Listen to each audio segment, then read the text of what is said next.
What did the mayor say? I convinced him that we need to keep going until we found Byron. Did he want us to leave him behind? No, he's just concerned for our safety. And he's right to be. But we're going back anyway.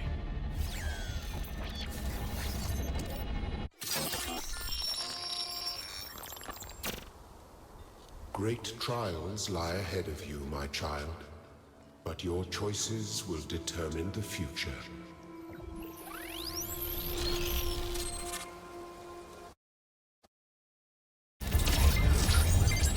Melville?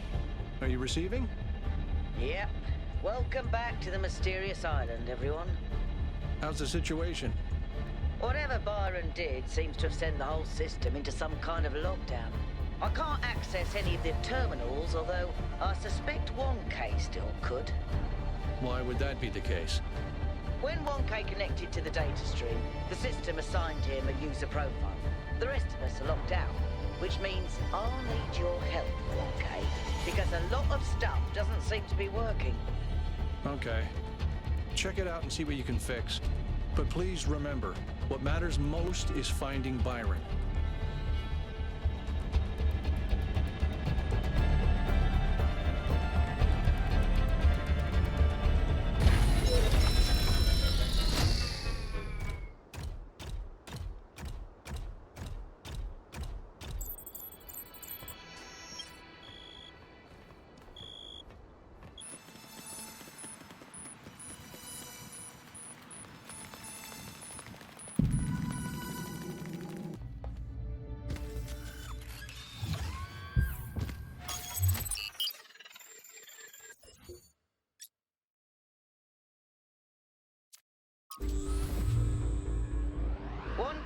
I'm sending you a little software upgrade I put together that should allow you to detect which files will lead to a data stream overload. Unfortunately, I'm not doing this to help you avoid them. In fact, I'm gonna need you to search for more. I'm sorry about that. But if we're going to unlock all the systems that aren't responding, you'll have to connect to the data stream, possibly more than once. It's the only way for me to get access.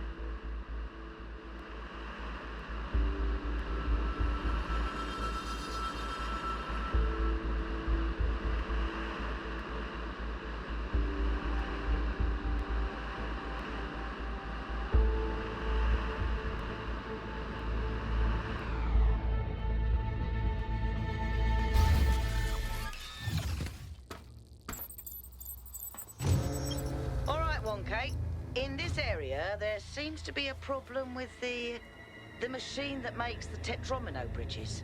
That means you can solve the puzzles, but you can't activate the tower. Look for a lab that lets you connect to the data stream. I already found it. I'll send you the coordinates.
okay? What's up?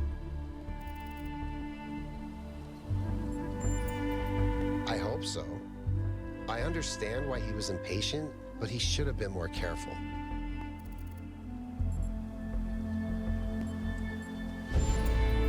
The southern part of the island is a natural desert, basically just due to the chemical composition of the soil. I haven't been able to work out why it's so warm, though. It could be a warm ocean current or something to do with the megastructure's thermal output. New Jerusalem doesn't have the kind of equipment I'd need to figure that out. Mostly just made sure Pellegrino didn't mess up the VTOL. We only have a handful of them, and while they look cool on the outside, the truth is they're held together by gaffer tape and good intentions. There's a reason Melville's always complaining.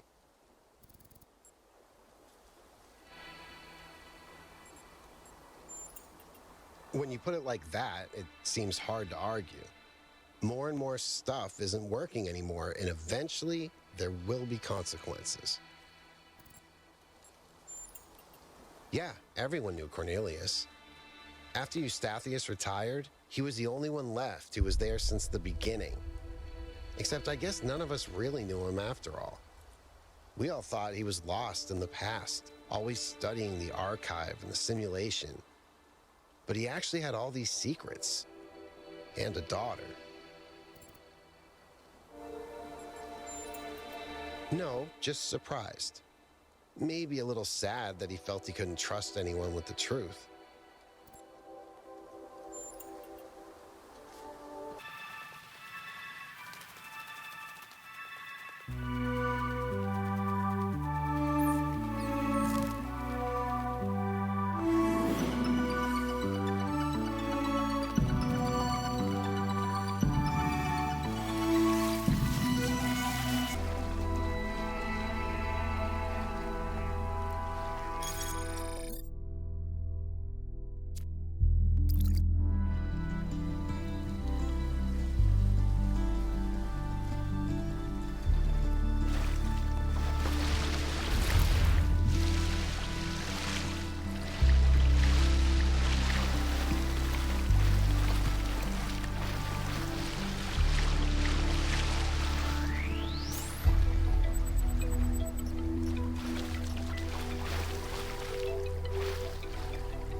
What is it?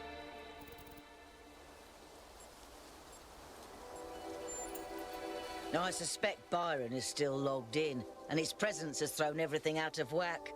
Entire subsystems are locked down, and everything that depends on those subsystems is disrupted. There was a short burst of noise on the frequency we used to communicate, but that could have been anything.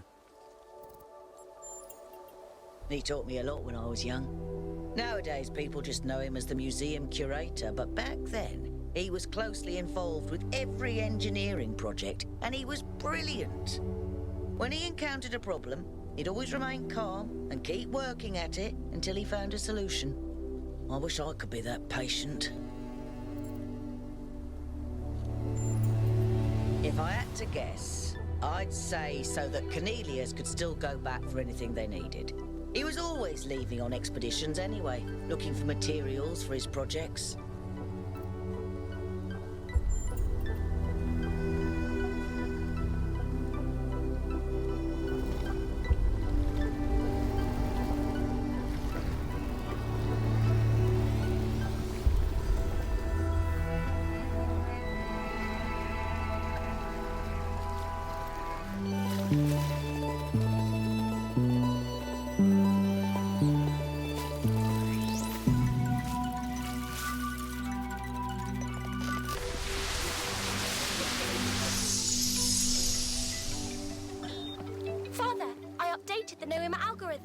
It's working twice as fast now, and I think I can increase matter output by 25% if I tweak the modulator a little. I'm so excited!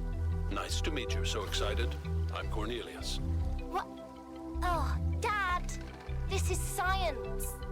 You have no idea how long I've been waiting for the right moment.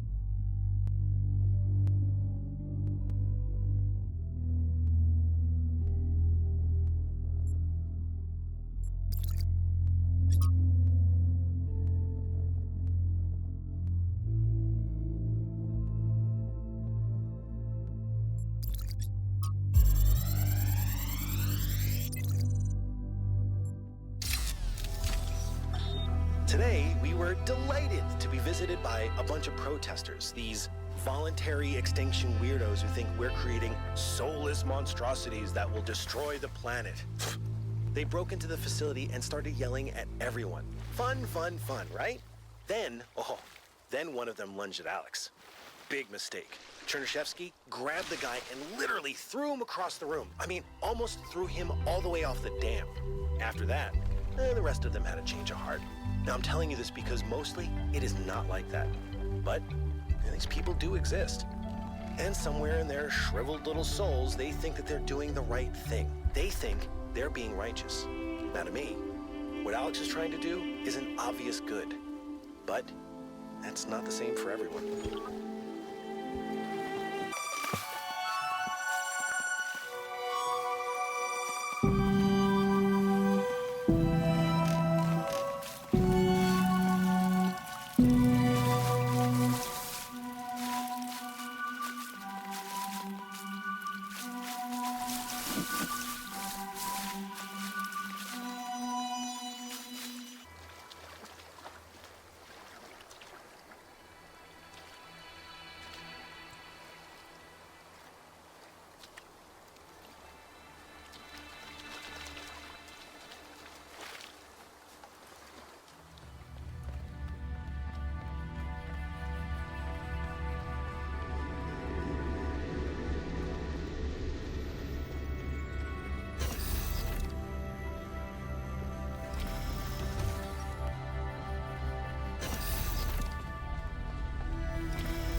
this place. It's beautiful, isn't it? Mesmerizing. That's how it lures you in, I think. You see all these beautiful things and your imagination starts working overtime. And then the puzzles, the towers, the mysterious apparitions, it all draws you further in, deeper into the trap. What if that's the whole point of this place? What if every time you have one of those visions, another little bit of you is corrupted, overwritten with the hubris of this place?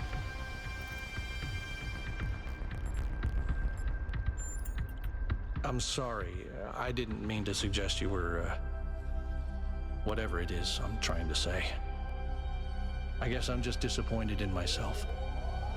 Byron needs me.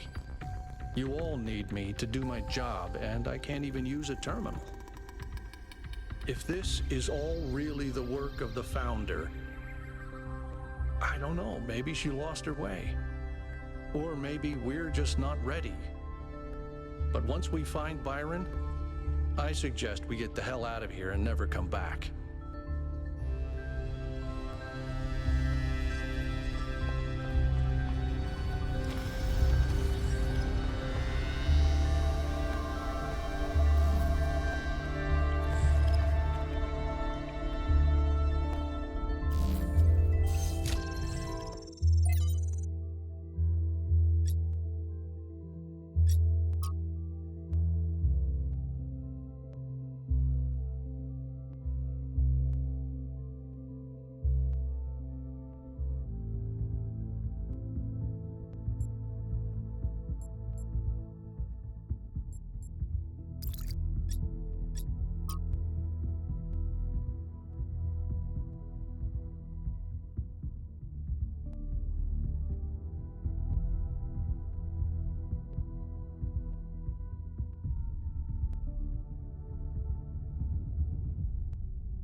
Our ancestors kept telling themselves that the brevity of their lives didn't matter.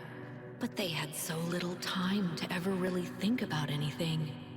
I've spent several human lifetimes studying this mystery, and only now am I beginning to see.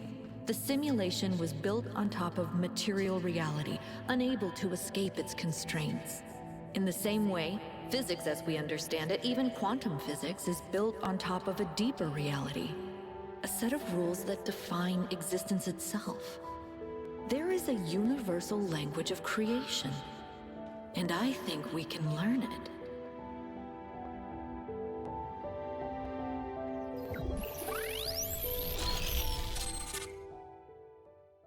The language of creation. What were they doing here? And how far did they get? I can't answer that, but I think I fixed the Tetromino bridge, machine, ring thing. I say I think because it's not in the schematics. And what I'm doing is hack work at best. Try it and see if it works.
do for you?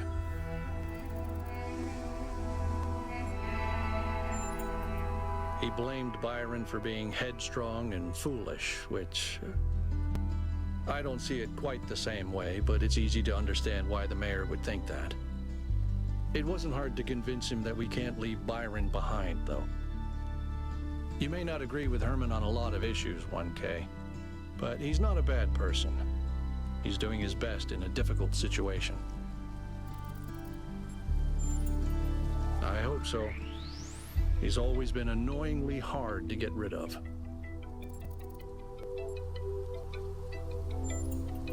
Why do you ask?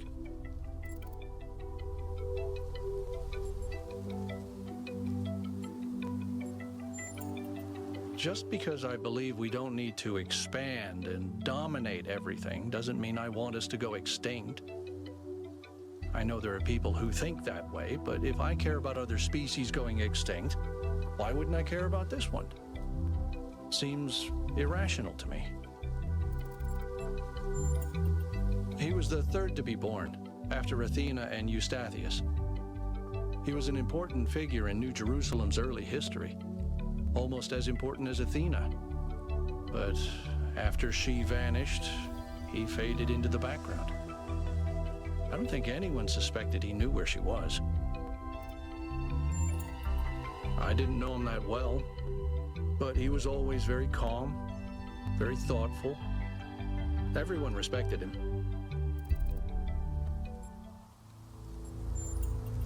He was in charge of planning New Alexandria. It was his mistake that led to the disaster. After that, he retired from public affairs and dedicated himself to his studies. Well, they've experienced a lot more hardship and tragedy than most of us. I think it's understandable that they choose to focus on their personal interests.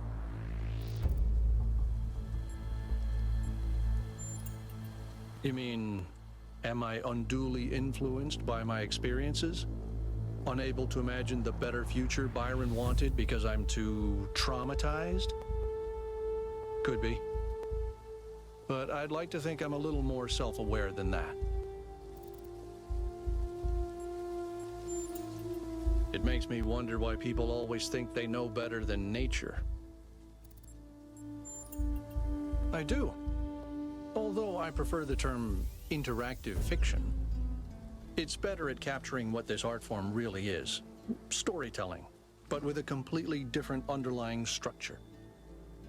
As a category, it's more equivalent to poetry or the novel, rather than, say, film. Why not?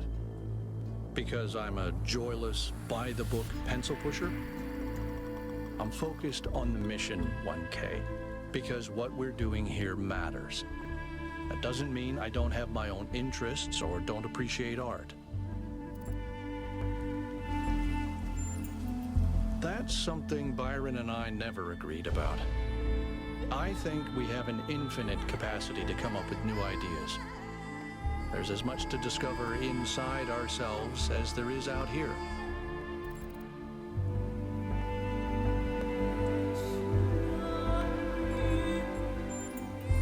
Maybe not, but maybe we need to stop looking for answers in places like this one.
I've decoded another file from the data stream. Listen to this. Mother and Father think of our discoveries as a language, a code. But I think they're wrong. They're so caught up in the technical details of running the experiments and upgrading the machine that they're not paying attention to the patterns we're finding, to the symmetries, the harmonies, the melodies. The fundamental language of reality is a kind of music, and it's beautiful. Beauty is an inherent property of the cosmos. I love the way she looks at things.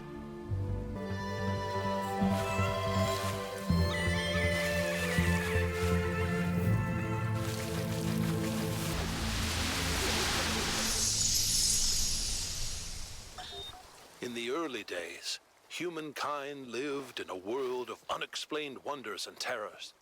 The powers of the elements were understood in terms of gods and spirits. After all, how else could one explain thunderstorms and earthquakes? But as the realm of scientific knowledge expanded, the realm of the mystical began to shrink. The sacred grove, as Hegel wrote, was reduced to mere timber. But as superstition retreated, another thing was lost: meaning. In a purely mechanical universe, people yearned for the comfort provided by gods and spirits. But there was no way back. But what about the beauty of the universe? The perfection of everything around us, couldn't they see that? Not sure I can see that, Miranda. But I do think there was another way, a way forward instead of back. Faith not in an invisible world, but in ourselves, in each other, in the inherent value of consciousness and civilization. They never really found it, but I think that in those last months when their whole species was dying, they caught a glimpse of it. And that's how your mother was born. The world we see around us may not always be as it appears. Some philosophers have said that we are surrounded by nothingness, merely because air is not visible to the eye. And yet one needs only to observe the wind in the trees, or to plunge one's hand into the clear waters of the Aegean to see that air has material substance. The same applies to many other forces that shape our lives. That they seem invisible does not mean that they are absent. It only means we have not yet learned how to observe them. And yet, lately I have struggled to understand what I am seeing. This strange, insubstantial island. These machine men. This woman with a fierce voice like an Amazon. Who are they? How did I get here?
You know, a couple of years back, we went on a scavenging expedition to an ancient industrial complex south of New Jerusalem. It was enormous, sprawling, an area many times bigger than our whole city, just dedicated to manufacturing. It was incredible to think about the sheer variety of things they produced. And it made me realize how austere, how restricted our lives are. You know how most ancient structures are overgrown? It's kind of pretty, but in a sad way. Well, this one wasn't. There had been some kind of chemical spill. I don't know if it happened while the structure was still operational or if something had just rotted through, but it killed everything. Even centuries later, nothing could grow. It didn't have to happen that way. And history doesn't have to repeat itself. But we do have to remember that it did happen once.